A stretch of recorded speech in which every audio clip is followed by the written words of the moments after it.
안녕하십니까. 제주대학교 철학과 김치환입니다. 좌장 선생님 걱정을 덜어드리기 위해서 바로 38쪽부터 읽어 나가도록 하겠습니다.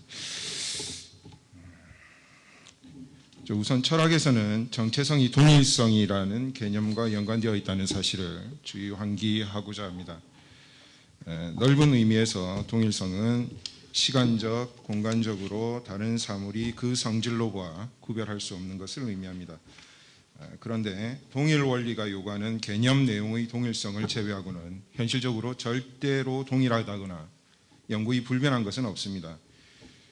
동일성이란 이렇게 전적으로 동일하다는 것이 아니라 어떤 점에서 동일하다는 것이므로 그 밖의 차별성을 포함하는 것이면서 일시적인 것입니다.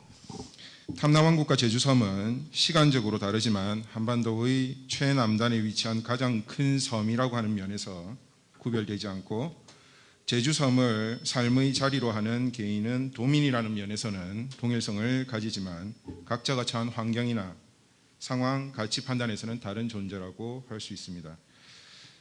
다음으로는 한자 문화권에서 정체성에 해당되는 개념이 본성이고 그것을 바탕으로 한 관계를 통해서 실현되는 것으로 이해되어 왔다는 점을 전제하고자 합니다. 발표문 39쪽에서는 이 점을 강조하기 위해서 고자의 생지위성과 맹자의 성선설을 다소 지루하게 소개하였습니다. 곧 이렇게 타고난 동일성, 고유성만으로는 정체성을 확보 유지할 수 없기 때문에 실천이 필요하다는 것이 동양적 사유의 특징이라는 점을 강조하고자 한 것입니다. 40쪽에서는 유교의 사서 가운데 정치 철학을 다루고 있는 대학의 쌍방향의 중층적 구조를 들어서 정체성과 근대성의 관계를 정의하고자 했습니다. 저는 제주의 정체성이 고대로부터 이어온 동일성보다는 그것이 지금 여기에서 어떻게 실천되고 있는지에 따라 구성되고 해체되며 재구성되고 있다고 생각합니다. 이 정체성은 지금도 만들어지고 있다는 이야기입니다. 바로 41쪽의 2장으로 넘어가도록 하겠습니다. 탐나천년의 정체성을 검토하는 과정에서 난감함을 느끼게 되는 것은 한국 철학의 고유를 쭉 연구해온 입장에서는 결코 낯설지 않습니다. 우리 전영준 원장님께서도 말씀하셨던 것처럼 중국 측의 자료 외에는 문헌 자료가 거의 남아있지 않을 뿐더러 출토 발굴된 유물로는 당시의 세계관과 가치관을 재구성하는 데 한계가 있다는 점에서 공통점이 있기 때문입니다. 그러므로 여기에서는 1970년대 이후 한국 철학 연구에서 주목하고 있는 지금 여기에서 그러한 기억들을 재구성하는 태도를 활용해 보았습니다. 이런 맥락에서 발표문 41쪽과 42쪽에서 언급하고 있는 2000년 이후 탐나왕국을 다룬 컨텐츠에 대한 시시콜콜한 검토를 이해해 주시면 감사하겠습니다. 제주도 고대사를 다룬 다큐멘터리에서 제가 주목한 것은 43쪽에 기술한 바와 같이 지역 방송에서 제작한 프로그램에서는 제주도 고대사를 고대 한국과의 관계로 국한하지 않고 대륙과의 관계로 확정할 뿐만 아니라 일정 부분 고대 한국을 압도한 것으로 보이는 역사적 사실까지도 적극적으로 활용한다는 사실입니다. 객관적인 사실을 재구성하는 과정에서도 이렇게 지역의 관점이 우선된다면 지역 공동체 안에서 전승되어 온 구비 자료의 전승과 체록 과정, 그리고 해석에서도 지역의 관점이 강하게 작용해 왔고 앞으로도 작용할 것이기 때문입니다. 44쪽입니다. 제주는 이러한 점에서 앞서 언급했던 것과는 달리 우리나라 고대 철학 사상의 중심이라고 해도 손색이 없습니다. 건국 신화 위주의 한국 신화가 세계적인 수준에 미치지 못한다고 할 때 도민의 삶과 역사가 담겨 있고 고대사를 유추할 수 있는 근거, 구술들이 가득한 제주 신화는 말 그대로 신화의 수도라고 할 만하기 때문입니다. 그리고 그것을 보존하고 있는 이유 가운데 첫 번째로 손꼽히는 것은 고대에서 중세로의 시대적 전환 속에서 정치적 중심부와 정치적 입김이 쉽사리 미칠 수 있는 곳이 아닌 섬이라는 지정학적 특성입니다. 계속해서 제가 이제 섬이라고 하는 부분들을 자꾸만 이야기를 할 건데요. 섬이 탐나 천년을 잃어버린 기억에서부터 오늘날 근대인의 욕망이 교차하는 삶의 자리에 이르기까지 공간적 동일성을 제공한다는 점은 다큐멘터리에서 확인되듯이 섬의 독자성과 부속성이 교묘하게 직조되는 말하기 방식, 나레이션 방식을 가능하게 합니다. 이것은 결과적으로 시간적 동일성을 확보하게끔 합니다.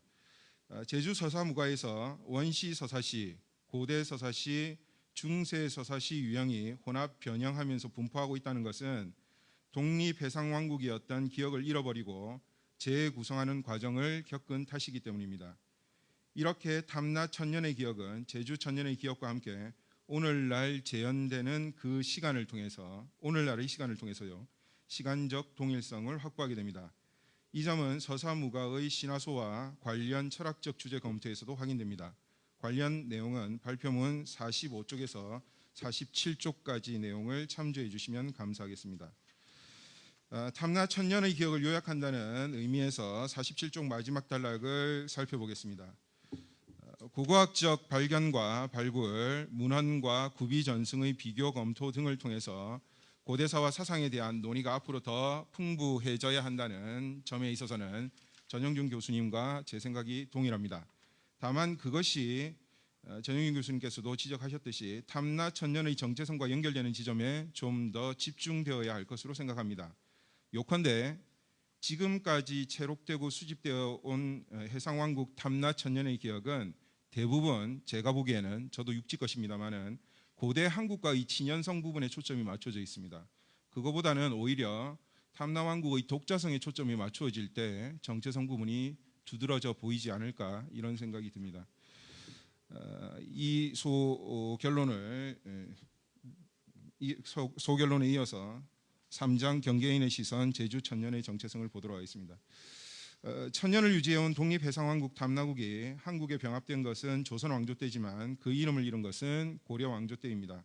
그런데 고려 왕조에서도 곧바로 편입되지는 않았고 숙종 10년에 군으로 개편되었다가 의종 때에 이르러서 현으로 강등되었으며 이후 고려 왕조와 결탁한 세력에 대한 반발 때문에 반란이 잦아지자 고려 정부는 현에서 군으로 회복했다가 제주로 승격시켰습니다.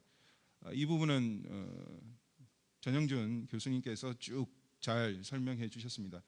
이런 과정을 거친 이유는, 저는 사학자는 아닙니다만은, 독립왕국의 향수를 불러일으켜 분리운동을 야기시킬 수 있는 소지를 없애려는 고려 정부의 적극적인 정책 때문에 그런 것이 아닐까, 이렇게 생각을 해봅니다. 49쪽입니다. 이렇게 해서 고려에 복속된 제주는 남송과 일본을 잇는 바닷길의 요충지였으므로 원나라는 제주를 남송과 일본 정벌의 전초 병참기지로 활용하는 한편 국립목장 가운데 하나를 설치 운영하는 등 제주 경영에 적극적으로 나섰습니다. 덕분에 제주는 당시로서는 국제적인 문화교섭이 이루어지는 국제도시로서의 지위를 누렸습니다만 원나라와 명나라의 교체기를 겪으면서 격전지가 되기도 했습니다. 이로써 한때 국제적인 문화교섭을 활발히 이루어낸 제주의 정체성은 부정되고 잊히게 되었습니다. 50쪽입니다. 개국 초기부터 중앙집권적 통치 체제를 강화하려고 했던 조선에서도 마찬가지였습니다. 토착 세력을 지방 통치 조직 안으로 정비하면서 유교적 통치 질서를 확립하고자 했기 때문에 제주는 말 그대로 교화의 손길이 미치기 어려운 변방 중에서도 변방에 불과했습니다. 중앙정부는 제주를 교화의 대상으로 여겼으며 제주도로 유배된 인사들은 제주와 제주 사람에 대한 부정적인 시선을 감추지 않았습니다. 그럴 필요가 전혀 없었던 거죠, 사실은.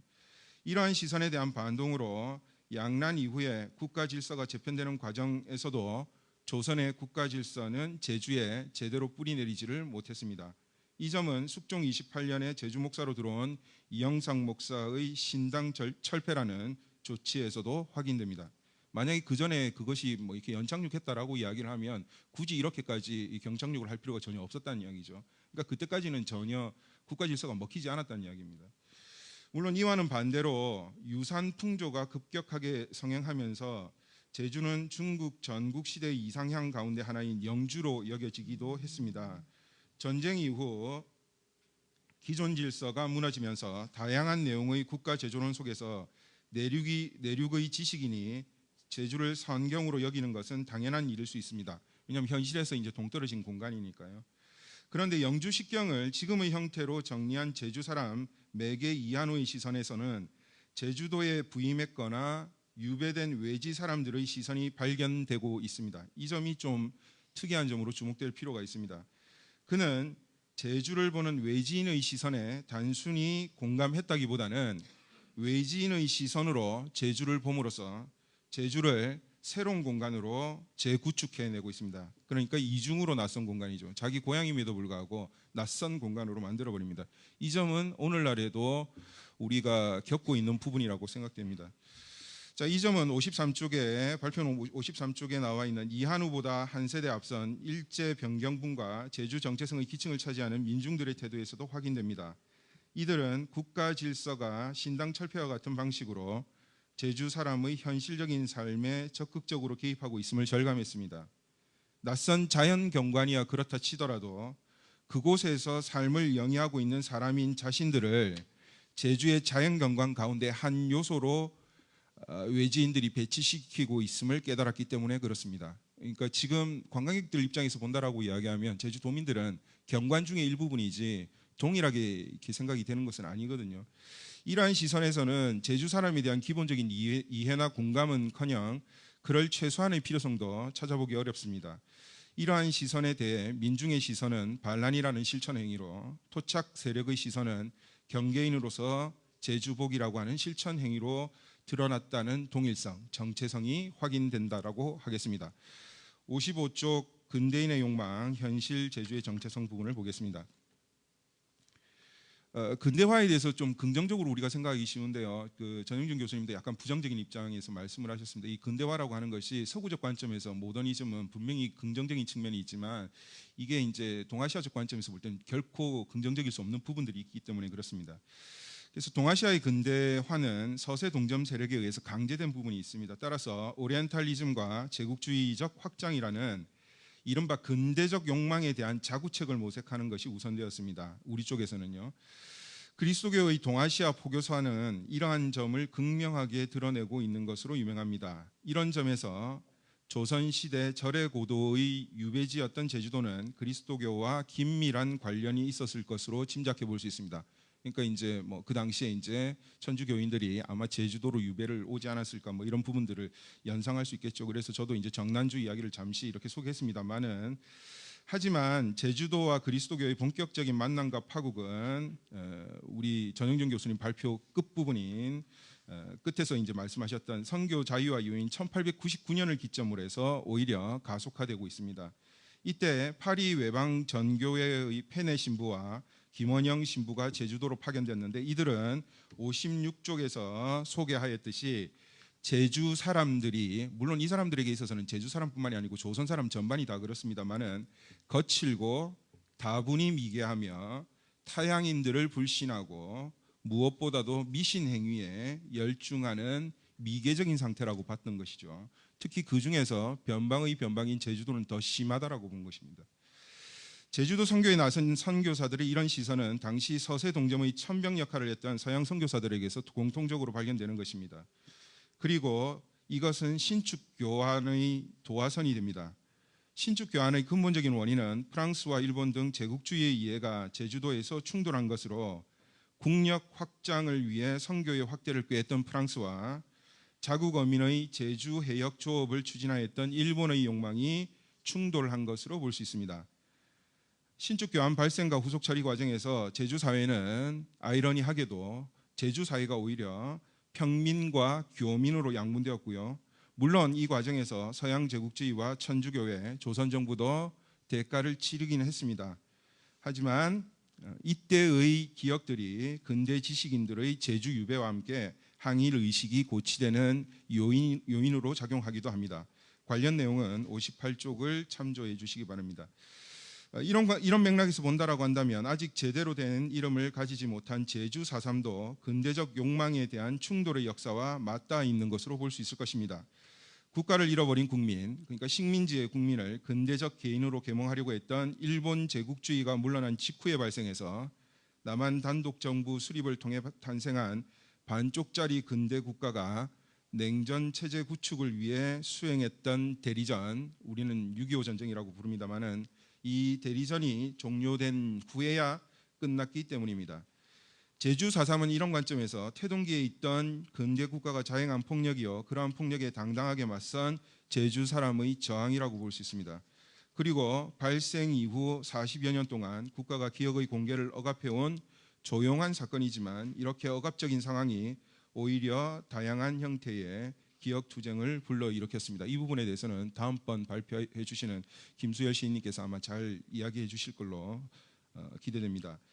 60쪽입니다. 한편 제주 4.3이 조용한 사건으로 억압되고 있는 시기에 제주 4.3을 자행한 근대 국민국가는 제주를 타자에 의해 소비되는 대상으로 재구성했습니다.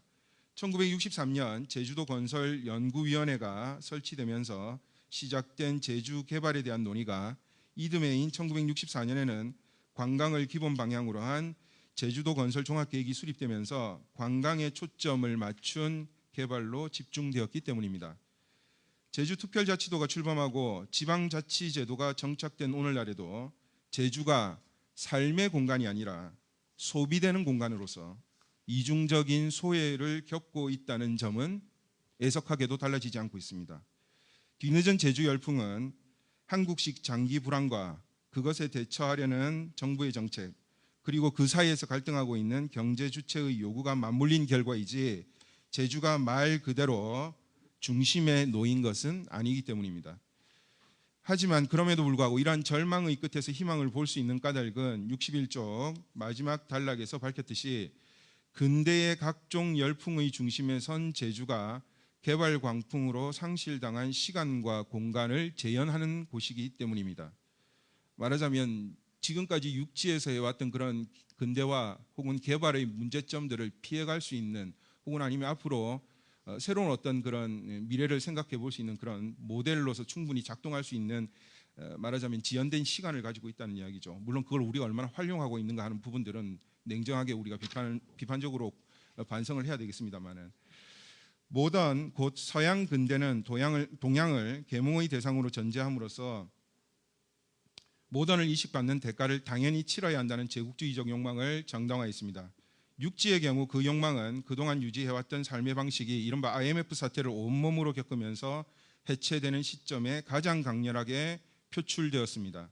그리고 역설적으로 한 번도 중심을 차지하고 선 적이 없었던 제주는 지금 바로 상실당한 시간과 공간을 재현하는 방식으로 지연된 개발의 광풍을 겪고 있는 중입니다. 그리고 그것은 긍정적으로 본다면 아직도 그 근대적 욕망이 제주에서만큼은 완전히 충족되지 않았다는 반증이기도 합니다. 결론입니다. 62쪽. 지금까지 제주 정체성에 관한 연구는 제주인의 고유한 자질인 제주 정신에 관한 연구와 제주 문화 정체성에 대한 제주도민의 인식과 공감 정도에 대한 설문조사 연구 등 두 가지 방향성을 가지고 있었습니다. 제주 정신과 관련된 초기 연구에서는 긍정적인 측면으로는 강임 불패 혹은 불굴의 정신, 근검, 절약, 수분의 정신, 자립, 자위의 정신이, 부정적인 측면에서는 열등의식, 배타심 등이 공통적으로 손꼽혔습니다. 이후 산무정신과 함께 존양정신, 해민정신 등이 제안되기도 했습니다. 하지만 환경결정론이 갖는 해석상의 오류와 이데올로기적 기제로 작용할 우려가 상존하고 있다는 비판에서 벗어나기가 힘들었습니다. 이러한 비판 때문에 최근 이른바 제주문화문법 탐색을 통한 제주 정체성 검토가 제안되기도 했습니다.